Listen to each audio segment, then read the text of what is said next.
Bonjour à tous. Alors là, on a un schéma d'un outil de blocage de moyeu. C'est la référence PSA 0606-AY. Donc c'est un outil que j'ai trouvé sur Internet. Et puis j'en ai trouvé un autre qui est un petit peu plus précis. Je vais m'inspirer de ça pour fabriquer mon outil. Pour m'aider, j'ai utilisé un logiciel de CAO qui me permet de reconstruire l'environnement de la voiture et de modéliser l'outillage dont j'ai besoin. Donc dans un premier temps, j'ai représenté le sol, là ça va être cette plaque rectangulaire marron. Ensuite, j'ai modélisé le disque de la voiture.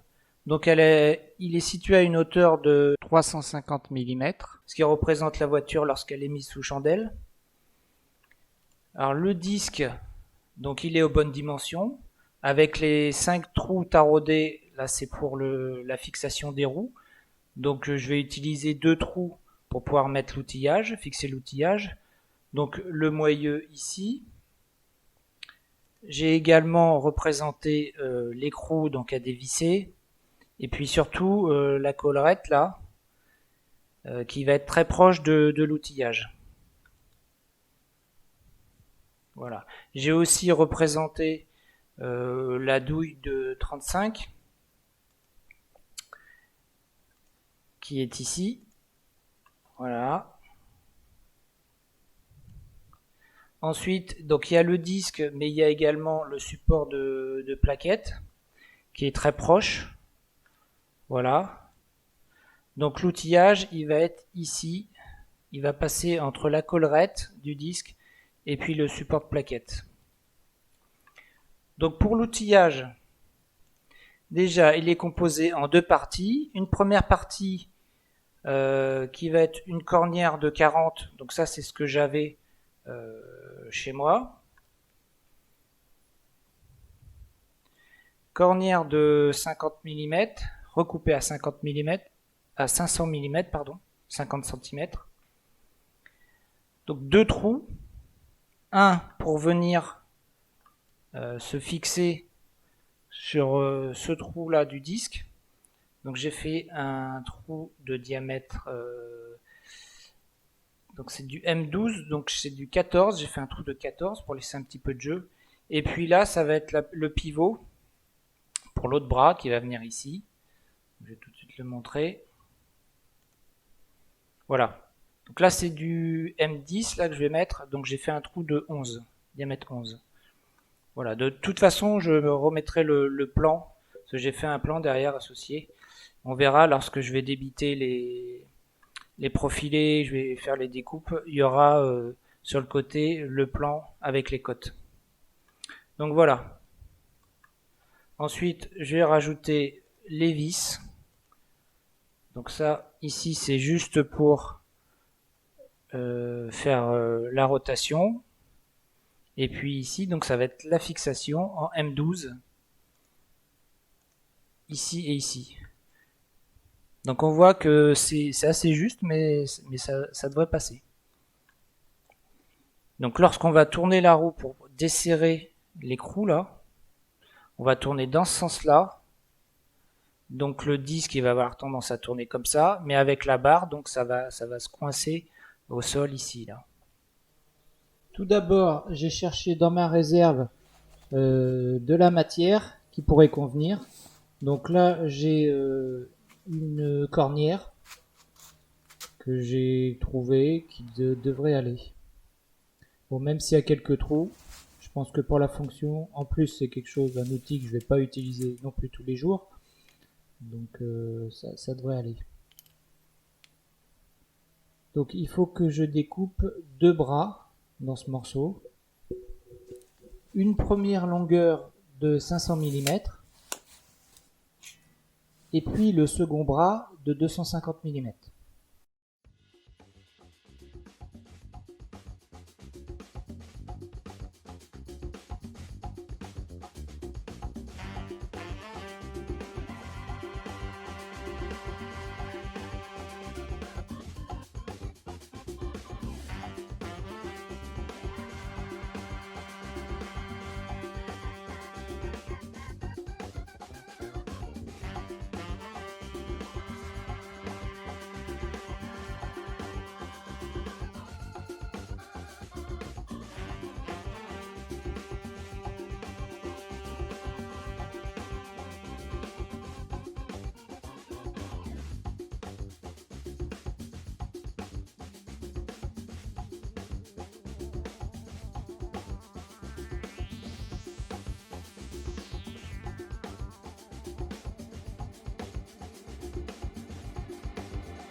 Je vérifie avec mon mètre si je me suis pas trompé. Donc là c'est bien ça. C'est bon, je peux continuer. Ensuite, je vais repérer la position des trous.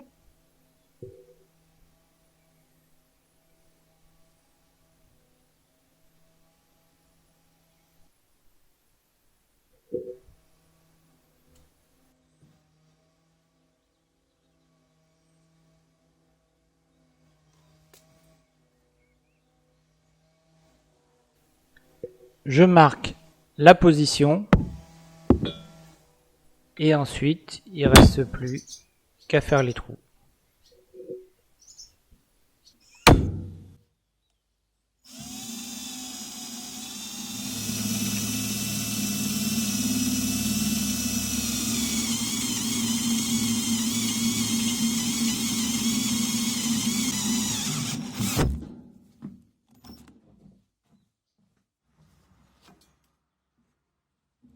J'essaye avec la vis M10, ça passe bien. Ensuite, je vais décaper pour enlever ce qui veut partir. Là, il y a un peu de rouille et puis il y a un peu de peinture qui s'écaille. Donc vite fait, je vais passer de chaque côté pour enlever ce qui veut partir avant de peindre les pièces. Je vais quand même faire un montage pour voir si ça se monte bien. Donc j'ai mes deux côtés là, mais effectivement j'ai oublié de découper ici le côté. Une fois découpé, ça donne ça. Je positionne ma vis, le grand bras, la rondelle et l'écrou.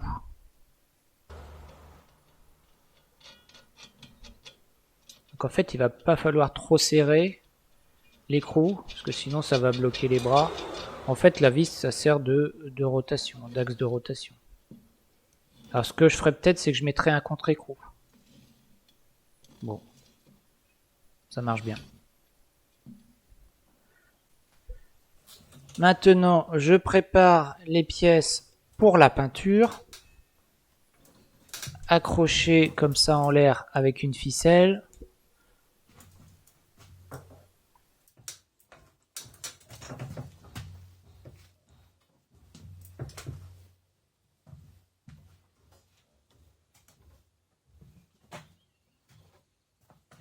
J'ai quand même protégé le panneau arrière pour pas mettre de la peinture partout.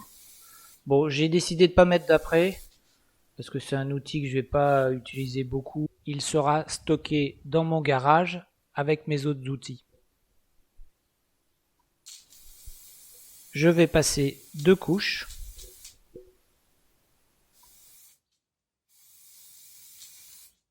Voilà le résultat. Une fois que c'est peint, bon bah ça s'ouvre bien. L'écartement, voilà, et qui peut s'adapter comme ça à différents moyeux, différents diamètres. Bon bah il reste plus qu'à tester. Donc sur la roue, j'enlève la goupille qui est sur l'arbre de transmission.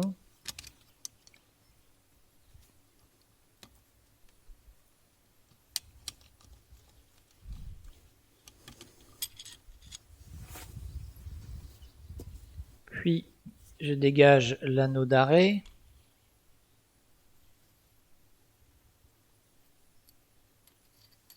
Alors je vais mettre ma douille de 35 mm.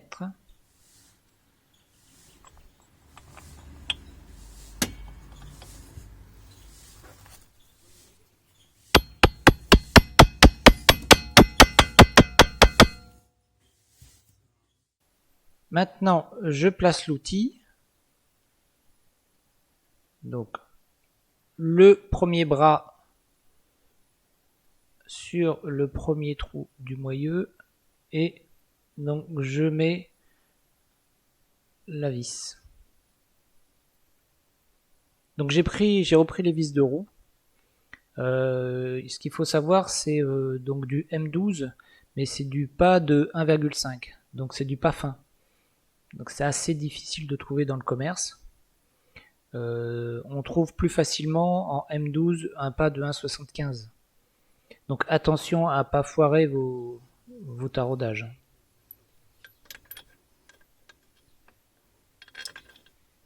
Et puis ensuite, je vais fixer le deuxième bras.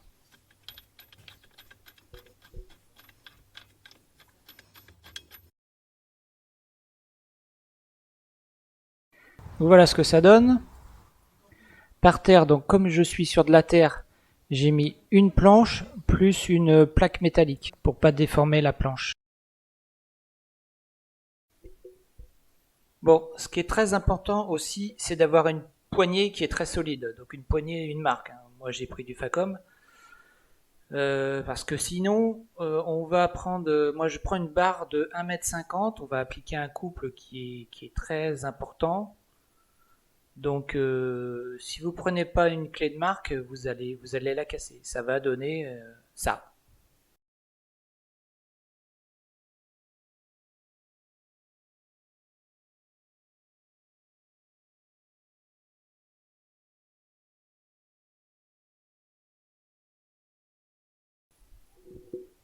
Bon, on voit que l'outil fonctionne très bien. C'est une bonne chose.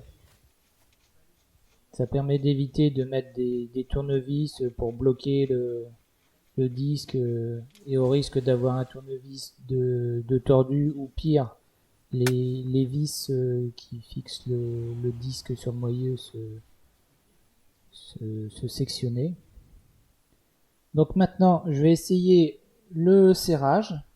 Donc j'ai placé mon outil de l'autre côté, à droite donc du disque. Je replace mon écrou à la main.